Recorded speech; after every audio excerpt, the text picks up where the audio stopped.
Nobody ever tells you that working with humans will fundamentally alter your understanding of probability physics and your own mortality, but here I am, Krilnor of the Zentare Biological Survey Corps, 3rd rotation, currently questioning every life choice that led me to this reinforced observation deck on Varath 7, watching a human do what humans do best.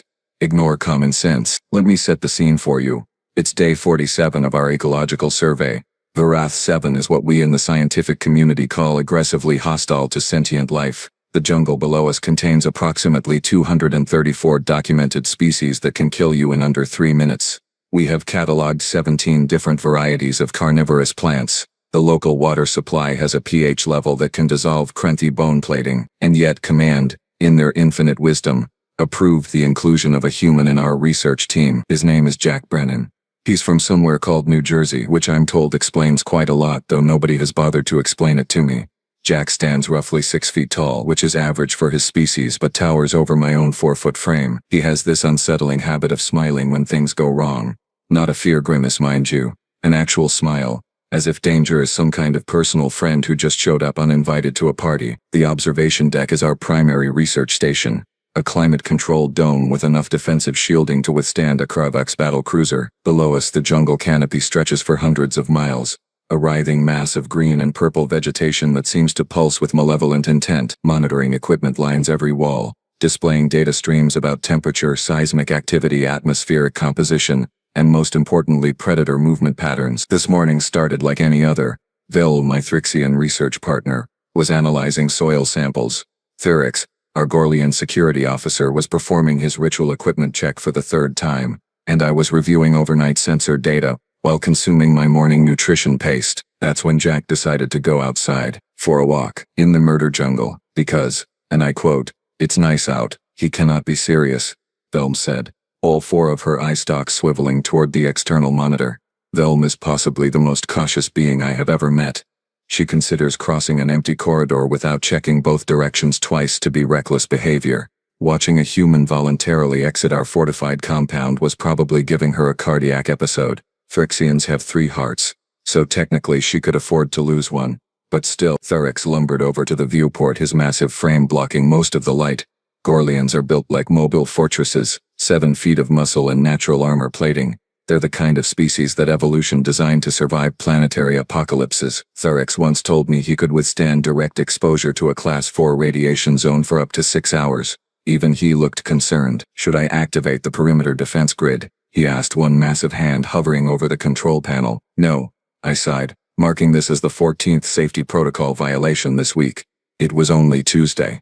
He'll just complain that the electric fence tickles again. Remember last time, we had been studying human physiology for the past month and a half, mostly out of morbid curiosity and partly because Command insisted we document everything. The results were, to put it mildly, disturbing. Humans possess this bizarre internal chemistry that produces adrenaline, a compound that essentially overrides their body's natural self-preservation systems. They have this thing called an immune system that doesn't just fight infections but apparently holds grudges against foreign organisms. Their bones can heal themselves. Their skin regenerates. They can survive on an absurd variety of food sources, including things that would qualify as industrial waste on most civilized worlds. But the most terrifying aspect, their absolute refusal to acknowledge danger. Jack had already violated 15 different safety regulations since arriving. He had pet a Varath spike lizard, which possesses enough venom to kill a Krenthi warbeast. The lizard had bitten him. Jack had said, and I have this recorded, "Ow, you little jerk," and then continued petting it. He had consumed local fruit without running it through the molecular analyzer first. He had walked through a patch of burning nettle with bare arms and simply commented that it was a bit itchy. He had fallen 20 feet from a research platform, landed incorrectly, and complained only about his datapad screen cracking. "How is his species not extinct?" Vel muttered, echoing the question that haunted all of us. I pulled up Jack's biomonitor readings on my screen. Heart rate calm, blood pressure normal, stress hormones practically non-existent. He was strolling through a jungle that had killed 3 previous survey teams like he was taking a leisurely walk through a botanical garden. His mission log simply read, collecting plant samples, back in 20 minutes. In a jungle where the average survival time for unprotected sentience was 8 minutes. I should mention that Jack was not, in fact, wearing proper protective gear. He had on what humans call cargo shorts, a thin fabric shirt and boots that looked like they had seen better decades. His only concession to safety was a small blade on his belt and a sample collection bag. Velm's eye stalks drooped in despair.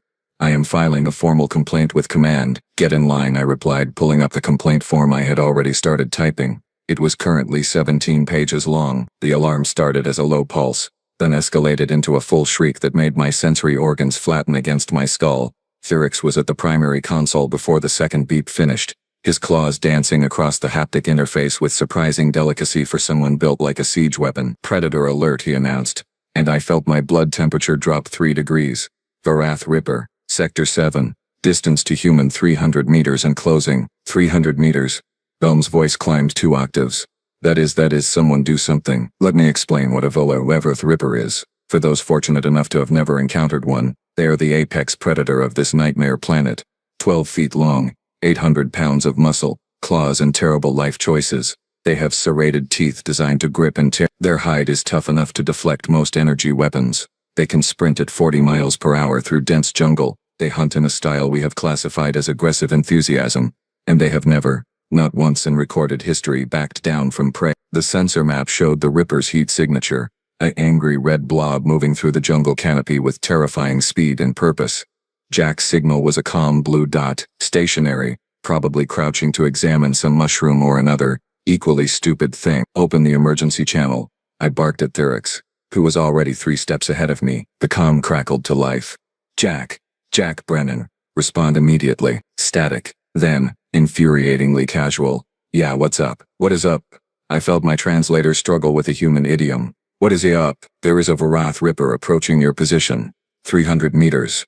Return to the compound immediately. Oh, is that what that smell is? Jack's voice held what I can only describe as mild interest. Yeah, I noticed something was tracking me about 5 minutes ago. Vel made a sound like air escaping from a punctured habitat seal. You noticed? My volume control had completely failed. And you did not think to mention this? Well, I figured you guys would pick it up on sensors eventually.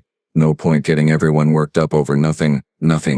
Thyrix roared into the comm. A Varath Ripper is not nothing. It is a Class 5 threat. Return now. 200 meters. The Ripper had accelerated. Yeah, about that, Jack said, and I could hear him moving now, branches snapping under his feet. I'm kind of in the middle of a really interesting fern situation here. Can I get like 5 more minutes? 150 meters. Jack, listen to me very carefully, I said, forcing my voice into what I hoped was authoritative calm. You need to run. Right now. That creature will kill you. Noted, he replied. Then inexplicably, hey, do we have any of those sample bags that are bigger? This one's getting full. 100 meters. The Ripper's heat signature suddenly changed patterns. It had stopped its approach. It was positioning itself. Hunting behavior. Preparing to strike. Jack, it is preparing to attack. Move. 75 meters. Alright, I hear you. Heading back now. Geez, you guys worry too much. 50 meters. The Ripper charged. The sensor display showed what my brain refused to process. The Ripper's heat signature colliding with Jack's position in a burst of movement that made the tracking algorithm stutter and recalibrate. Get the medical bay ready. Velm shrieked, already scrambling toward the emergency equipment. Full trauma response. Catastrophic injury protocols. I pulled up the external camera feed, zooming in on Jack's last known coordinates. The image was partially obscured by jungle canopy, but I could see movement, violent and fast. Thyrix had gone completely silent beside me, which was somehow more terrifying than if he had been shouting. Gorlians only go silent when they are processing something that contradicts their entire understanding of reality. The Varath Ripper burst through a cluster of ferns, and even through the camera feed, the thing was magnificent and horrible. Muscles rippled under mottled green-black hide. Its jaw hung open, displaying rows of teeth that had evolved for exactly one purpose. It moved with the fluid confidence of a creature that had never lost a fight, never faced real resistance, never encountered anything in this jungle that did not immediately become food. It leaped at Jack with claws extended. Jack dropped his sample bag. Then, and I want to be very clear about this because I have replayed this footage approximately 200 times and it still makes no sense, Jack stepped into the attack. Not away, not to the side. Into it. The Ripper's claws raked across Jack's shoulder, tearing through his shirt like it was tissue paper. Blood sprayed, bright red against the green jungle backdrop. I saw Velm collapse against the console, her eye stalks retracting in sympathetic horror. But Jack had moved with the strike, rotating his body in a way that turned a disemboweling blow into a glancing wound. His hand, his bare hand, shot out and grabbed the Ripper's foreleg just behind the joint. Then he twisted. The sound that came through the audio feed was something between a crack and a pop. Biological structures doing things they were not designed to do. The Ripper screamed. An actual scream. High-pitched and filled with what I can only describe as outrage. In 30 million years of evolution, nothing had ever heard it back. Did he just? Derek started, then stopped. No, that is not possible. Jack used the Ripper's own momentum against it, a concept I recognized from human combat training manuals I had studied with academic horror. He pivoted, redirected, and suddenly 800 pounds of apex predator was airborne, rotating in a trajectory that ended with it slamming into a tree trunk hard enough that I heard the impact through the external microphones. The Ripper hit the ground, dazed but already scrambling to its feet. Jack stood there, blood running down his arm, breathing hard but impossibly, grinning. Okay, his voice came through the comms, slightly breathless. Okay, yeah, you guys might have been right about this one. Might have been right. I found myself yelling at a human who could not possibly hear me over the comm delay. Get back here right now. The Ripper shook its massive head, refocusing on Jack with what looked suspiciously like confusion. This was not how prey behaved. Prey ran. Prey died quickly. Prey did not grab your leg and throw you into trees. Jack raised his hands into a guard position, knees bent, weight balanced. I recognized the stance from human martial arts databases. He was preparing to fight, not flee, not surrender. Fight. So here's the thing, Jack said, apparently narrating for our benefit now. I did not wake up this morning expecting to wrestle a dinosaur, but you know what? Life's full of surprises. The Ripper charged again, and this time there was something new in its movement. Hesitation. It was afraid of the human. I need to sit down, Velm whispered. You are sitting down, Thyrix replied, not taking his eyes off the screen. I need to sit down more. The second charge was more cautious, more calculated. The Ripper had learned, which was itself a terrifying development. These creatures were supposed to be pure instinct and aggression, not tactical thinkers. But pain is an excellent teacher, and Jack had apparently enrolled it in a very intensive course. The Ripper feinted left, then struck right with its tail, a move designed to catch prey off guard. Jack jumped, not backwards, not to safety but UP. He cleared the tail sweep by a margin I could barely measure on the sensor readout, landed in a crouch, and immediately launched himself forward. He is attacking it again, I heard myself say, my voice climbing into registers I did not know I could produce. Why is he attacking it again? Jack's fist connected with the side of the Ripper's head, just behind its eye ridge. The impact was hard enough that I saw the creature's head snap to the side. The biomonitor screamed warnings about metacarpal stress fractures, but Jack did not slow down. He followed up with an elbow strike to the same location, then rolled away as the Ripper's claws swept through the space his torso had occupied half a second earlier. Okay, so you are tougher than you look, Jack panted, circling now, keeping his eyes locked on the predator. Respect, but I have had a really long week, and I am not really in the mood to be lunch. The Ripper lunged, jaws wide enough to fit Jack's entire head inside. Jack dropped flat, and those massive jaws snapped shut, on empty air with a sound like a steel trap closing.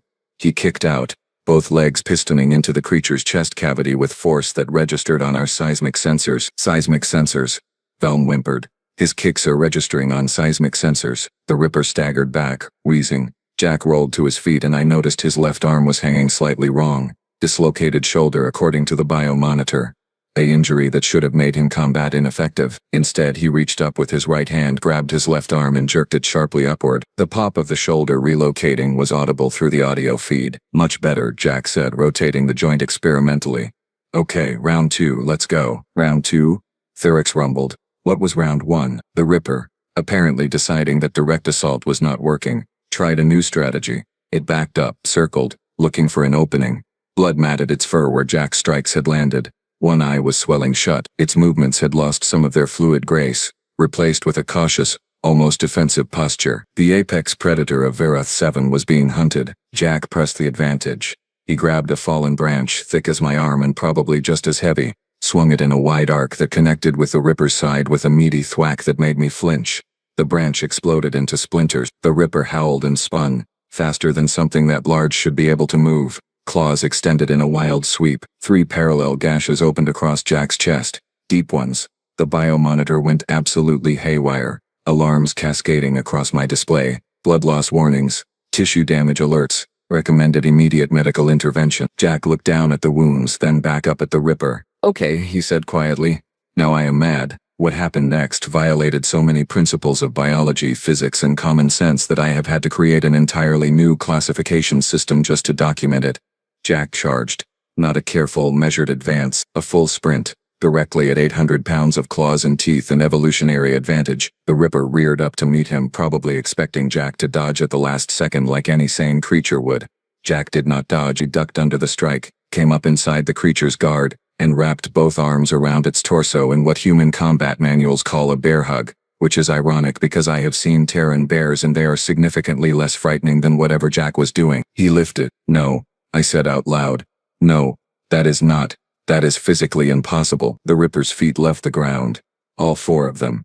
Jack's muscles stood out like cables under his skin, his face contorted with effort, and for just a moment, 800 pounds of apex predator was airborne because a human decided gravity was more of a suggestion than a law. Jack twisted, turned, and slammed the Ripper down onto its back with force that cracked the ground. The impact shook our observation deck 300 meters away and 50 feet up. The Ripper thrashed, trying to right itself. Jack dropped onto it, knee first, driving his full weight into the creature's chest. I heard ribs crack. The Ripper's back legs kicked frantically, catching Jack in the side, sending him tumbling across the jungle floor. Both combatants lay there for a moment, heaving, bleeding, reassessing. Stay down, Jack wheezed at the Ripper. Seriously. Just stay down. Okay? I do not want to hurt you more than I already have. The Ripper, displaying the kind of stubborn determination usually reserved for particularly stupid predators, began to rise. Jack sighed. Why do they never stay down? He stood up, swaying slightly, blood running from at least 6 different wounds. The biomonitor was now just a solid wall of red warning indicators. By all medical logic, he should be unconscious. By most biological standards, he should be dead. Instead, he cracked his knuckles. All right, Jack said. Let's finish this. The Ripper rose on shaky legs, and for the first time since this insanity began, I saw something in its posture that made my heart ache with unexpected sympathy. Confusion. This creature, this perfect killing machine shaped by millions of years of evolution, had no framework for understanding what was happening. Everything in its genetic memory said that it was the danger. It was the apex. It was the thing that other creatures fled from. Jack was not fleeing. The human limped forward, favoring his right leg now, additional injuries cataloging themselves on my monitor faster than I could read them. Cracked ribs, 3, possibly 4, severe lacerations across torso and arms, blood loss approaching critical levels, muscle strain in both shoulders, and yet he moved with purpose, with determination, with that absolutely unhinged human stubbornness that made them simultaneously the galaxy's best allies and worst enemy. The Ripper took a step backward. Is it? Velm started. All 4 eye stalks extended in disbelief. Is it retreating? It was. The apex predator of Varath 7, the creature we had classified as incapable of fear response, was backing away from a bleeding, injured human who should have been dead several minutes ago. Jack noticed too. Oh no you don't, he said. And despite everything, despite the pain he must have been experiencing, he smiled. You started this. We are going to finish it. He moved faster than his injuries should have allowed, closing the distance between them in 3 long strides. The Ripper swung its head, jaws snapping, but the movement was defensive. Panicked, Jack ducked under the strike, came up inside its reach and drove his fist directly into the creature's throat. The Ripper made a sound I had never heard before. A choking, desperate wheeze. It stumbled backward, trying to create distance, trying to escape, and I realized with absolute shock that it was no longer trying to kill Jack. It was trying to survive Jack. Thorax, I said quietly. Are you recording all of this? Every sensor we have, he replied, his voice filled with the kind of awe usually reserved for witnessing stellar phenomena. Command will never believe it. Jack grabbed the Ripper's head, one hand on either side of its massive skull, fingers somehow finding purchase on the armored hide. He looked directly into its remaining good eye. And when he spoke, his voice carried across the audio feed with absolute clarity. Go. Home. Then he shoved. Hard, sending the creature stumbling backward into the underbrush. The Ripper caught itself, turned, looked back at Jack one final time with what I can only describe as bewilderment, and then fled. The apex predator of Varath 7 crashed through the jungle like a startled prey animal, its heat signature retreating on my sensors faster than I had ever seen one move outside of active hunting. Jack stood there swaying slightly, watching it go. Blood dripped from his wounds, pattering onto the jungle floor in a rhythm that matched my own racing heartbeat. His breathing was labored, harsh, each inhale obviously painful. Then he bent down, picked up his sample bag and checked the contents. Oh good, he said, sounding genuinely relieved. The fern samples survived. I looked at Velm.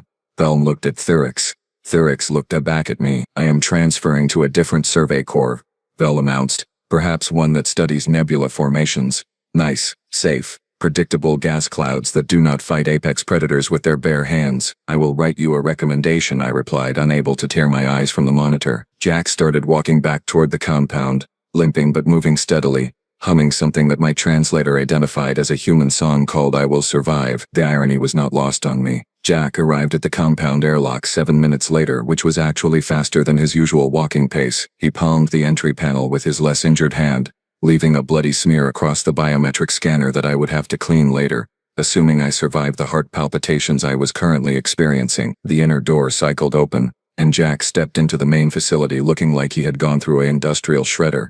His shirt hung in tatters, blood covered approximately 60% of his visible skin. His left eye was swelling shut. He had what appeared to be a chunk missing from his right bicep, and he was still carrying that sample bag. "Hey guys," he said cheerfully, as if he had just returned from a routine supply run. "So, funny story," Velb screamed. Just a short one, but it echoed off the metal walls quite impressively. Thurix was already moving, his emergency medical training overriding his shock.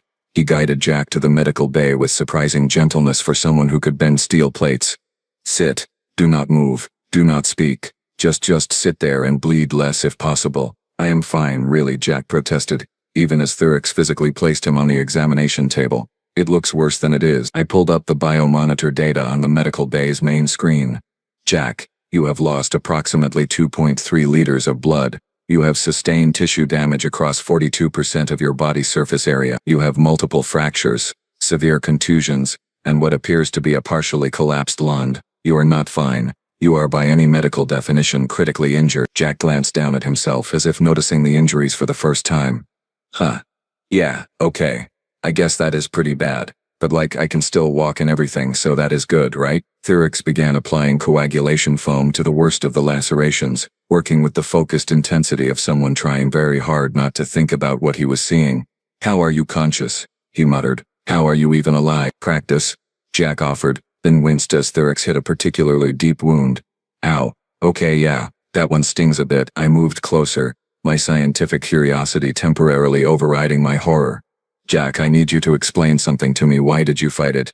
You could have climbed a tree, activated your emergency beacon, called for aerial extraction. Why engage in direct physical combat with a creature specifically evolved to kill?" Jack looked at me like I had asked why water was wet. "Well, I mean, it attacked me first. What was I supposed to do, just let it eat me?" "Yes," Velm shouted from where she was still cowering behind a console. "That is exactly what every sane species does when confronted by an apex predator. You die. Quickly. You do not wrestle it." "That seems really defeatist," Jack said thoughtfully. "Like humans did not get to the top of Earth's food chain by giving up every time something with big teeth showed up. We got there by being too stubborn to die and too stupid to know when we were outmatched." Thurix paused in his medical work, holding a tissue regenerator. "That is not a survival strategy. That is barely even a philosophy. That is just concentrated insanity." Jack shrugged, then immediately regretted it based on his facial expression. "Yeah, probably. But it worked, didn't it? I am alive. The Ripper is alive. Everybody wins." "The Ripper ran away," I pointed out, still trying to process what I had witnessed. "You made an apex predator retreat. That should not be possible." "Look, I did not want to hurt it," Jack said, sounding genuinely concerned now. "I just needed it to understand that I was not food. Once we established that, everything was cool. I bet if we see each other again, we will probably just nod and keep walking, you know? Mutual respect and all that." I stared at him. Velm stared at him. Thurix stopped pretending to work and just stared at him. "You think," I said slowly, "that you and the Varath Ripper have developed an understanding?" "Sure, why not?" Jack smiled, then winced because his split lip had reopened.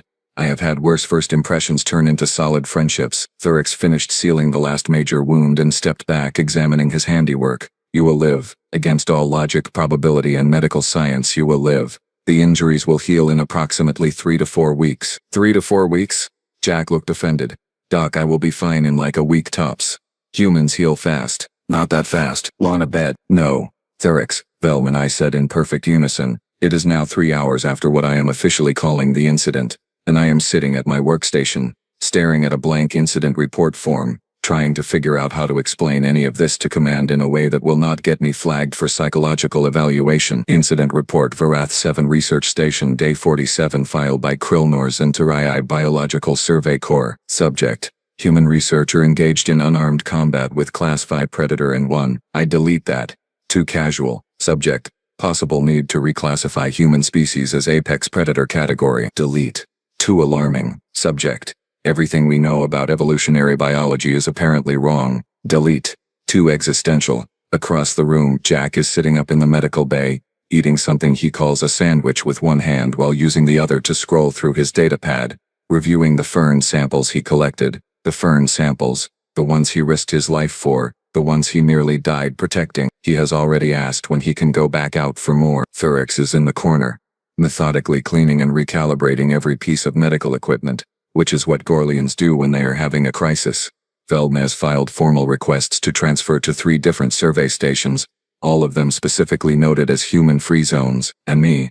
I am trying to write a report that will somehow convey the absolute insanity of working with a species that treats mortal danger like a minor scheduling inconvenience. The truth is, we have been classifying humans wrong from the beginning. We saw their relatively fragile bodies, their lack of natural weapons, their need for specific atmospheric conditions, and we assumed they were a standard Class 3 sentient species, intelligent, social tool users, but fundamentally prey animals who lucked into consciousness. We were so incredibly catastrophically wrong. Humans are not prey that learn to fight back. They are predators who learn to feel guilty about it. They are ambush hunters who developed philosophy. They are endurance killers who write poetry.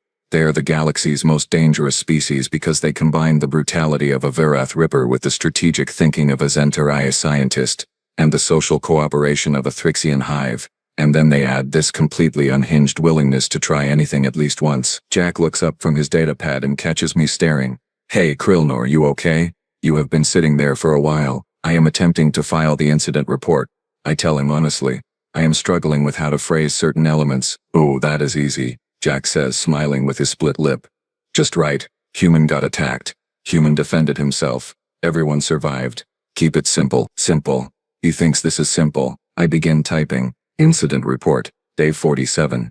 Today we discovered that human self-preservation instincts are less instinct and more polite suggestion.